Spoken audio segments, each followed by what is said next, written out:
Ça va ou pas cette coupe? Toujours boire et toujours manger durant les vidéos. Ça donne de la force. Et vu que je parle beaucoup, bah j'ai soif. Complètement starbée cette fille. C'est ce que je me dis aussi. Ah, ma chaussette! Alors, les gars, aujourd'hui, entrez en douceur dans cette vidéo, mais on va parler d'un sujet sérieux. C'était pour détendre l'atmosphère. On va parler du harcèlement. Je vais expliquer plusieurs choses de mon histoire et je vais après donner des conseils pour se sortir du harcèlement. Tout d'abord, je ne pensais pas faire cette vidéo, mais je pense que c'est un sujet à aborder. Pour moi, c'est important d'en parler. Autant partager mon expérience qui fait partie de mon histoire, qui m'a amenée à être la personne que je suis aujourd'hui, et aussi pour les autres. J'ai encore un peu de mal à considérer mon harcèlement comme du harcèlement. Je n'arrive pas à dire, et là je vais le dire justement pour la vidéo, j'ai vécu du harcèlement, mais j'ai du mal à le dire vraiment en le sentant. C'est un peu une question de légitimité, mais je vais revenir dessus après. Le plus important selon moi, c'est pas de donner un nom à ce dont on a souffert, mais de voir ce que ça nous a appris et aussi comment ça nous a touché et pourquoi ça nous a touché autant que ça. Certaines personnes auraient pu subir la même chose que moi et n'auraient pas du tout été touchées. Ça dépend des personnes et on réagit tous d'une manière différente en fonction des blessures qu'on a. Peut-être que moi, ça m'a appris à avoir des amis plus soudés, on va dire. Et d'autres, ça leur a appris peut-être d'avoir des amis plus variés. J'en sais rien, c'est un exemple. Chacun a des leçons différentes de chaque événement qu'il vit. Donc pourquoi j'ai du mal à considérer mon harcèlement comme du harcèlement? Alors il y a le syndrome de l'imposteur. Donc le fait de minimiser ce qu'on a et de ne pas se sentir légitime à avoir souffert ou à avoir vécu quelque chose. Mais je ne suis pas la seule qui, ayant vécu du harcèlement, minimise et ne reconnaît pas avoir vécu du harcèlement. Beaucoup de gens qui ont eu du harcèlement, qui ont vécu du harcèlement, minimisent et n'arrivent pas à reconnaître qu'ils ont vécu du harcèlement. Ils minimisent ce qu'ils ont vécu. Quand c'était? C'était quand j'avais 13 ans, donc il y a 4 ans, et ça a duré environ pendant 6 mois. Bien sûr, le syndrome de l'imposteur arrive et dit « Oh mais tu sais, il y a des gens, ça a duré plusieurs années, toi ça a duré que 6 mois ». Voilà, c'est un exemple de on minimise ce qu'on a vécu dans sa tête, puis ça vient, puis ça essaye de tasser ce que tu as vécu et de dire c'était pas important, il y a des autres qui ont vécu pire, donc tu te plains pas. Une fois ma psy m'a donné un exemple, elle m'a dit tu vois, tu peux très bien aller à l'hôpital parce que tu t'es cassé un bras. Et il y aura très bien des gens à l'hôpital, ils se seront cassés 2 bras et une jambe. Mais c'est pas pour ça qu'on va pas te prendre en charge. C'est pas parce que tu as 2 blessures ou 3 blessures en moins qu'on va pas te prendre en charge et que c'est pas grave ce que tu as. Et là c'est vrai, c'est pas parce que mon harcèlement a duré 6 mois que je n'ai pas souffert ou que je ne peux pas être considérée comme quelqu'un qui a vécu du harcèlement. Bien sûr, le harcèlement ne me définit pas dans qui je suis. Donc qu'est-ce que c'était au juste? C'était du harcèlement scolaire sous forme de rejet, un peu de l'isolement quand même, on m'isolait. Pas dans une pièce, mais on me laissait seule, on me repoussait, on me rejetait. De quelle manière? Alors il n'y avait pas de violence, pas de coups, mais c'était via la parole et via les réseaux. Il y avait des mensonges et des fausses rumeurs par exemple. Faut savoir qu'à cette période-là, je n'avais ni Instagram, ni Snapchat. Donc ce qui se passait sur les réseaux, donc ces deux-là, je ne savais pas ce qui s'y passait. Mais on m'a raconté par la suite où est-ce que c'était. Dans ma classe, à l'école, au cycle, donc le collège pour les Français, je me suis retrouvée écartée de quasiment tous mes amis. On m'a rejetée, j'étais seule, tout le temps. Personne ne voulait faire un groupe avec moi, ni me parler. Qui? C'était une fille de ma classe, et elle a retourné la classe contre moi, et je n'avais plus personne. Comment je m'en suis sortie? Un jour, on faisait un travail de groupe en classe et j'ai été écartée de tout groupe de travail. J'étais seule à une table et au loin, j'ai entendu qu'on se moquait de moi. C'était la goutte de trop. Je me suis levée et j'ai quitté la classe sans permission et je suis partie aux toilettes. Je me suis effondrée en larmes. Une fille de ma classe m'a rejoint. Elle avait aussi été prise dans les rumeurs qu'on disait sur moi. Les professeurs, ils ont réglé ça. Mes parents ont aussi essayé. J'ai vu une psy car mon TCA commençait. Le harcèlement, ça l'a un peu aidé à se développer. Parce qu'il faut comprendre quelque chose dans l'anorexie.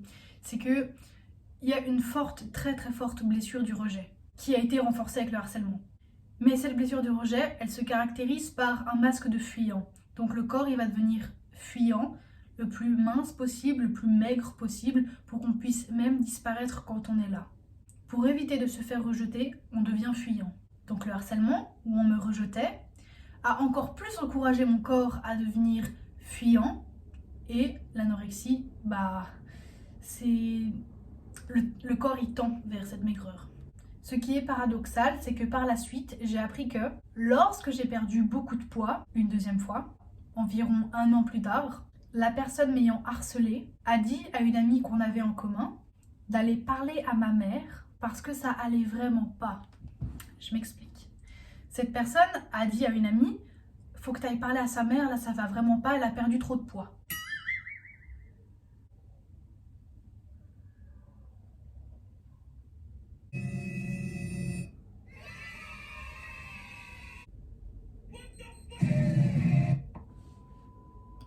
Quand on vit du harcèlement, on a tendance à se demander pourquoi. Pourquoi moi?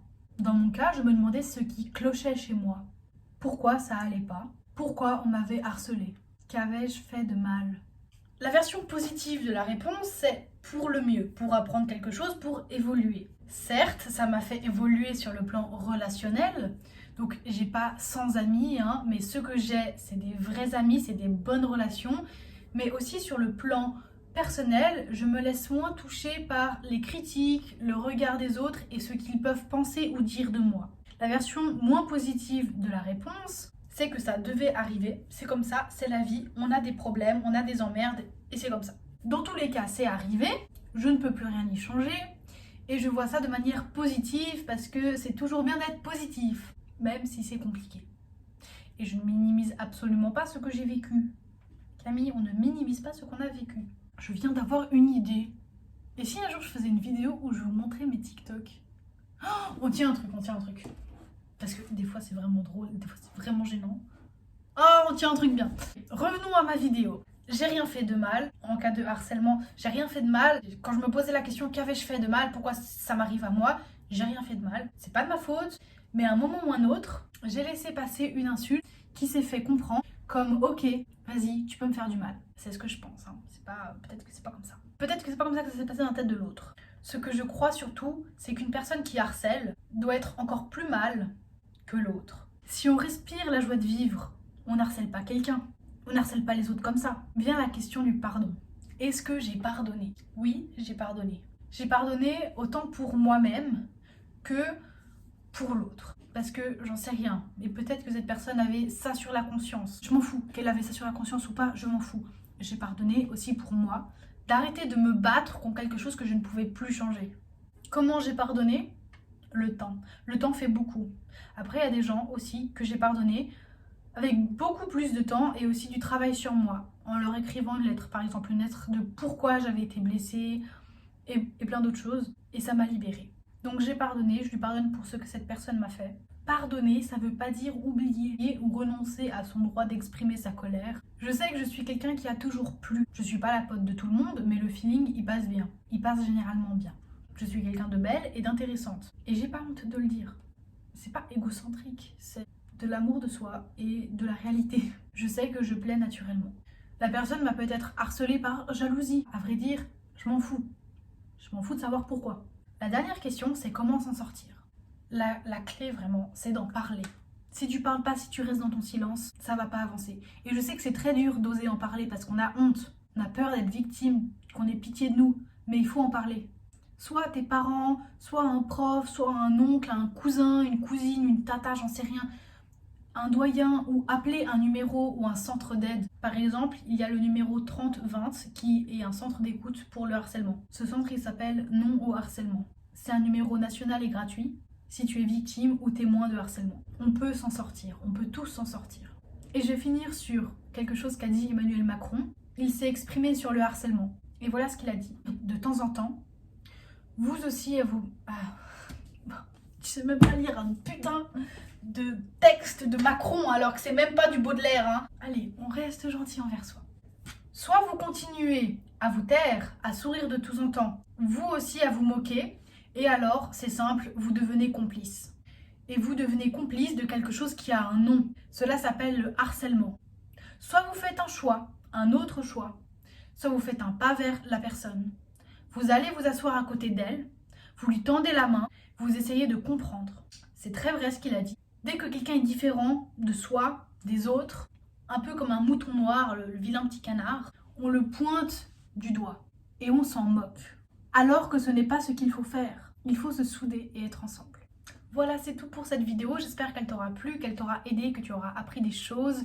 Si tu as des questions ou des remarques, fais-les dans les commentaires, je lirai avec plaisir. En attendant, prends bien soin de toi et à très vite. Salut!